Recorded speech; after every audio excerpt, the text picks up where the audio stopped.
Olutalo Sematalo luba luseewo wakati w'omuyimbi Alien Skin wamu ne Uncle Pallaso era nga Pallaso alumbye wa Alien Skin n'ayonoona ebintu byonna ku Fanguni Forest kw'otadde n'okkuba ennyumba ya mama wa Alien Skin ogenda kuba ng'obifuna mu maaso awo era nga ye spiritual father avuddeyo n'agamba nti kwaba abayimbi ababiri we bateebereramu omu yalifa nga ogenda ofuna ate akatambi mu maaso awo. Abitex naye awera nkolokooto eri omuyimbi Alien Skin era nga ye ne minisita Bala mu ensonga zino aziyingiddemu agamba ekimala bano abaana bayinza okwetanga ate abantu babiyita ebyokusaaga. Mugamba mutya mwasibye mutya bantu bange kansuubire nti muli bulungi ba mikwano nga enkola yaffe mbasaba video no mujimpere like era nensaba gwe wenna atanaba kusubscribinga wano ku Suvia News Extra nti mukwano subscribinga era onyigane mu notification bell emesubwanga byonna byemba nteekayo wano ku Suvia News Extra.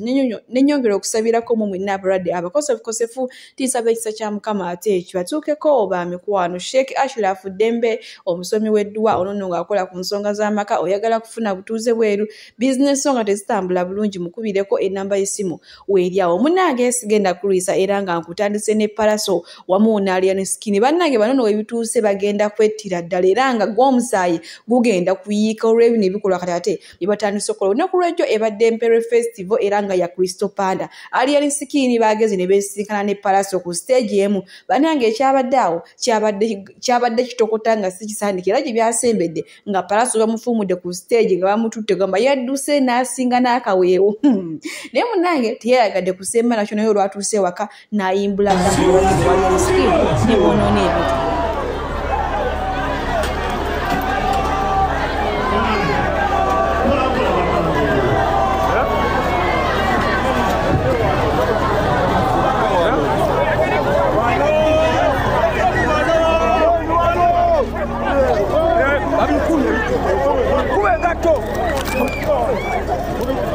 Pallaso aduse. Pallaso uli agwali bamuta.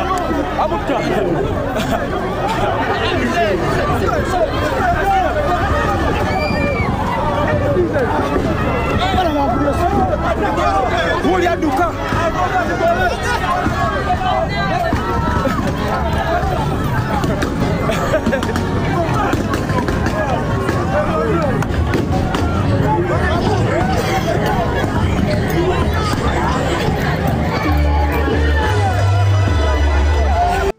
Pallaso munnange we batuwe bamujja ku stage nga talinnya bamututte kaguddeyo naye munnange nga wogamba nti ebbanga lya mwenge ligwa na mwenge naye kyeyakoze wa Alien Skin bannange yayonoonye yayimbudde egganga ye kye batakoze era bambi Alien Skin tukusaasiddeho kubanga buli kimu ogenda kuddayo bupyanga ate atandika bannange simanyi nakumanya twongere okusabira ate bino ebizze mu bayimbi kuba essaawa zonna emisaayi gigenda kuyiika bannange abaana nga bamalirivu bisombi jambiya bubazi bukumbi byonna nga babitutte kuba muntu.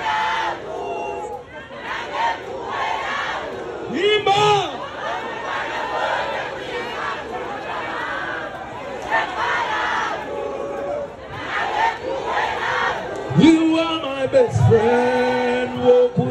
Embeera y'omunange bwetyo bwe yabadde ku Imperial Festival era nga ye munange Crystal Panda kye yalabye musajja wattu alifa kitoje jukira bana abantu Pallaso mukwano gwe Alien Skin mukwano gwe era ekivulu bakigaddewo nga tekinnaba kuggwa kati ye Pallaso olwafuddawo nga bamututte kaguddeyo n'agenda ku gundi ku Facebook page n'agamba nti senguka mangu nga tulowooza byakusaaga era olwafuddawo nga ayimbula gganga ye nga bagenda munnaye nga batandika ate nga bakola obulumbaganyo obwo nga wobulabi kyokka abanange bye biri ku Alien Skin twongere oba kumusabira busabizi era nga mu kiseera kyekimu ne Abitex avuddeyo n'agamba nti tewaba promoter yenna muntu yenna adama okubookinga Alien Skin okuyimba munange oluvannyuma lw'okukola akajagalo mu nkuuka naye nga yakola akajagalo luki bannange kugamba byo byebyo simanyi kino kiki bino ebintu byatandika mpolampola naye kati ate bino we bituuse omusaayi gugenda kuyiika bannange wano bagenda kufa omuntu mu bintu by'okusaaga kubanga kati abaana Pallaso mumalirivu okukola ekintu kyonna ne Alien Skin mumalirivu okukola ekintu kyonna.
N'embazi n'ensuulu n'ebiso balinaye nga bazze kutta abantu.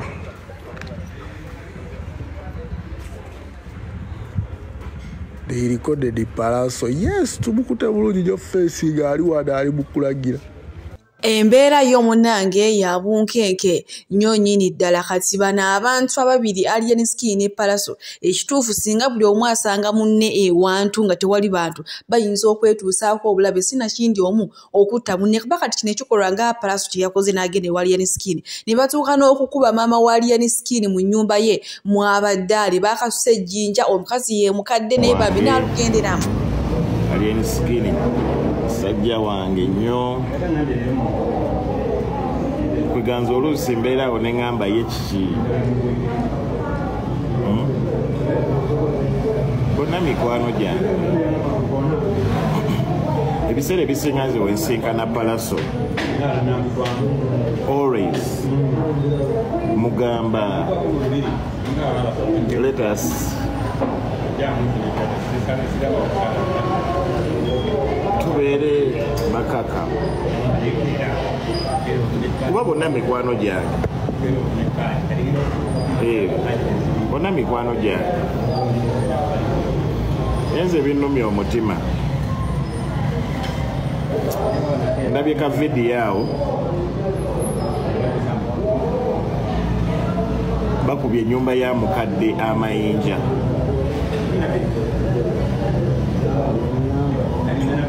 ennyumba ya mukadde bagikubye amayinja. Ekintu ekyo tekindabikidde bulungi, tekirabise bulungi n'akatono kubanga entalo nga zino zifiiramu banaalumanya ne ssaalumanya. Biri byabaniga, eno byabanene. Kitegeera buli omu aba ayagala oprovinga.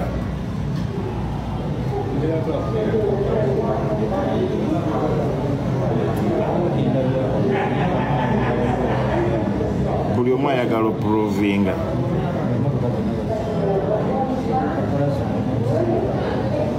Kikwasa ennaku ey'ekika ekyawaggulu we biba nga bituuka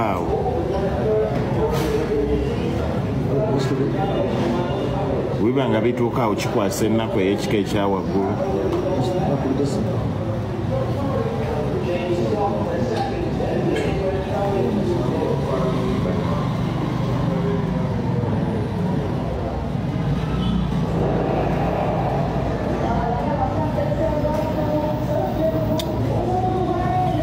Bikaabya kubanga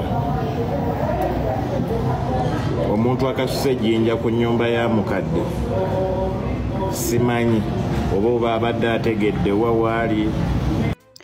Minisita Balamu ye munange oluvannyuma lw'okulaba bino avuddeyo n'agamba nedda ekimala ow'ebbango otamuwemuukiriza teweebiika era asazeewo ayingire mu nsonga z'abana abayimbi okuli Alien Skin kw'otadde ne mwana mulenzi Palazzo. Naye nga Palazzo nyongera obbajjukiza alina akayimba awo kaakubye era nga akakubidde Alien Skin. Bannange zino entalo mulaba ng'ebyokusaaga naye essaawa zonna abantu bagenda kuyiwa emisaayi. Okusinziira ku kino Palazzo kyakoze wa Alien Skin ekitegeeza be singa muntu yenna abadde aleka amusse. Bannange twongere okusabira ensi yaffe. Tojja sanga luyimba lwa Alien Skin ku TV. Bonna bannamawulire ba Uganda abali ku direct media bawala na Alien Skin. Ne Alien Skin gw'osanga mu kidanda linga buli muntu amanyi oluyimba lwe. Bw'agenda ku show buli muntu ayimba oluyimba lwe. Alien Skin ye muyimbi mu Uganda asinze okukola shows buli weekend abeera busy. Ate nga yasinze okulwanyisibwa. Mumutaddeko nnyo propaganda mwe bannayuganda tayagala Bobi Wine alwanyisa Bobi Wine. Abaana b'NUP bamutaddeko embwa. Naye omusajja n'alemerawo abalemeddewo. bagambye tetugenda kugenda mu kivulu ky'enkuuka fe abe-NUP fe tusalawo nti okay kyekivulu ekikyasinza okukola ssente. Kaakati wembuuliza bannamawulire Alien Skin muwalana waaki? TV mu Uganda ezitakuba nnyimba za Alien Skin temulaba nti musembye. Abesito wankulamusiza baby girl. Temulaba nti musembye. Emily Smith ogamba oti my girlfriend London. Musembye. Kuba omusajja mumuwalanye ennyimba zikola zikuba ebivulu babimuwa. Bwe twali tumalako mwaka 2023 TV zonna zagamba Alien Skin agudde. Omwaka 2024 agwetise.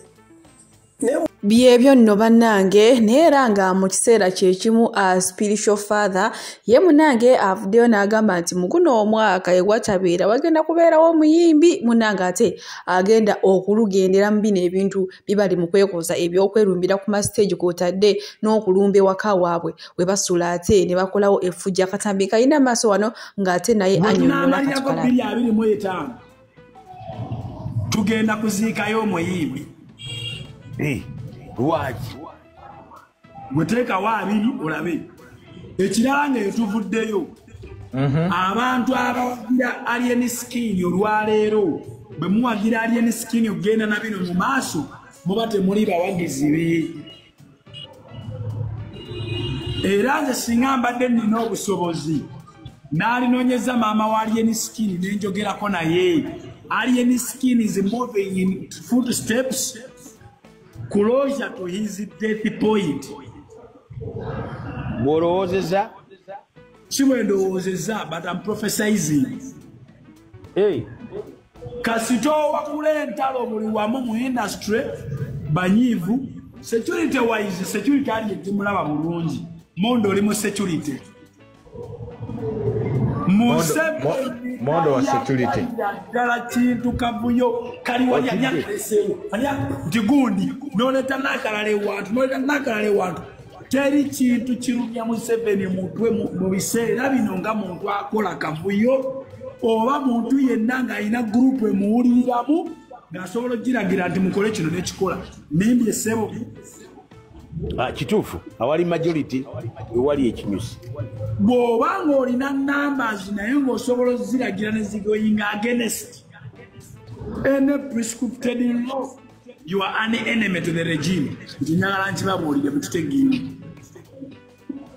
Ky'ova olaba Bobi Wine abaana be bakola effujjo naye buli lwayogera agamba bannange we are none by embeera bwetyo bweri munange kaseera ka kanyamberege nnyo nnyini ddala kyokka mu kiseera kyekimu Frank Abaho naye muyina mu maaso wano ng'alumiriza ng'agamba nti abaana ba Fango ne munange baali beepika byawuli naye kati munange ennaku zino Alien Skin ate batandise okugenda nga bamuvaamu naawe ekyokulabirako we yali mu nkuuka mbu munange waliwo ebitaagenda bulungi era nga wengenda okubalekerako akatambi maaso wano era nze kambasiibulire wano omukama abampeere kyonna kyemusinga okwagala. Omuyaye yayimiridde mbante emitwalo 2 n'abuuza emirundi 3 ani foot soldier ali wano, ani foot soldier ali wano awanika omukono obubwa bwatidde owanika emikono kati batugamba kibamaze. Omuyaye akibakoze kati ba foot soldier bazze beeweze tibagenda kanyuga obucupa kati lero why was enkuuka eno lwaki yabadde different? Ante omuyaye agenze okujja ng'amaze obeetegekera.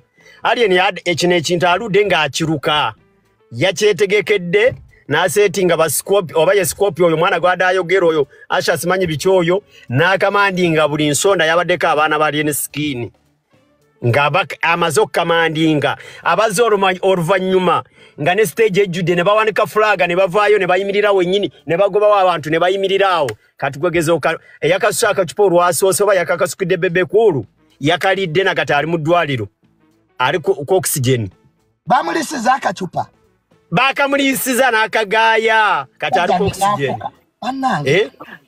biri byabadde biralamuko tebyabaddemu poliisi tebyabaddemu maje bakakasukidde Bebe Cool bate yakakasuse bamukutte yakalidde na kati ali ku oxygen.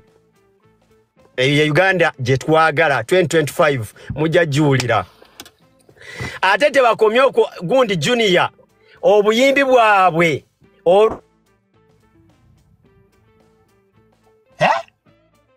Yes. Waliwo abadankubira asooka ndeke nkuwa ebirungi olugambo. Obuyimbi bwabwe olujja ku stage Junior ne bugamba bannaaye president waffe ali Magere abatumidde. Zino embwa tebasobola kwawula Uganda ne Magere village kyalo kiri Kasangati. Bandigambye LC1 abatumidde. President wa Uganda ye President Museveni Kainerugaba. Kati oli bamuyite LC1 we Magere. Si president wa Uganda.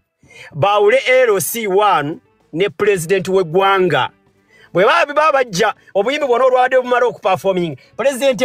President atumirani. Ng'Alien Skinny yatuuse wali n'anoonya bafuti soja nga tebaliiwo. Ffe twate tetwetaaga tutumira. Ate King Saab abadde bagenda mukubira ki? Kwa King Saab bulijjo avuma Bebe Cool. Nalabya King Saab yeekwese. Anti abaana ba Bebe Cool babadde waawo nga kuba King Saab lwavudde ku stage Bebe Cool n'ayingira. Kati olwayingidde Bebe Cool yadda ayina ganga ng'emugoberera. Ne bagistopinga wali kati King Saab yadda ava ku stage bwe yalabye ganga ya gundi ya Bebe Cool ettaka lyamumize teyazzeemu kulabika. Teyazzeemu kulabika. Buwambwa nga bujja ku stage abalungi abatuuliriza era abatulaba olunaku olwaleero tuchaddeko ewa Sheikh Ashraf Dembe. Sebo sanyise okubalaba amannya agange Seeka Ashraf Dembe akola ku bizibu by'enjawulo. Omuntu singa aba alina ebirwadde tumusomereddwa tumuwa amazzi ga lukuya nga bw'obadde ogalaba tugenda abantu ku kyoto ne twokya emizimu emibi egibabaamu n'okulomba edduwa. Abantu singa abeera ng'ali wano atuuse sobola okumulombera edduwa ne waba atatuuse nga mpadde amanya gene ngali wala manetaze enamba yange yeno eri 0707763711 namwe banyinaffe abali ebweru oyagala okuba nti oyagala okulombera ku dduwa ng'olina ebizibu visa zibuze amakaga kolongotana sente zikola zimpita mu ngalo ojja kumpereza ekifaananyi kyo n'amanyago ebyo byokka bijja kummala nja kulombera edduwa ojja kutereera. Olunaku olusembayo mu mwezi mba n'edduwa eyawamu ffenna n'abalwadde bange abakadde n'abapya. Salaamu alaikum warahmatullahi wabarakatuh. Nze musawo Namaganda Silvia era nga ndi musawo omutendeke ate era nga nkola n'ekitongole kye bayita Bright Future Superior Unique Manufacturers ebirungi kikola eddagala erya habo nga lirya 100% natural. Alina osteoporosis, alina rheumatoid arthritis, alina ebirwadde biri mutawaana bya joints, omugongo, afunye accident bannange byose byenjawulo. Kaddio kitegeeza omutima fasitula kitegeeza era olina omuntu takyajjukira ebijjavudde olusi yeerabirayo, alina alzheimer's, memory loss, olina omwana takola bulungi mu kilaasi.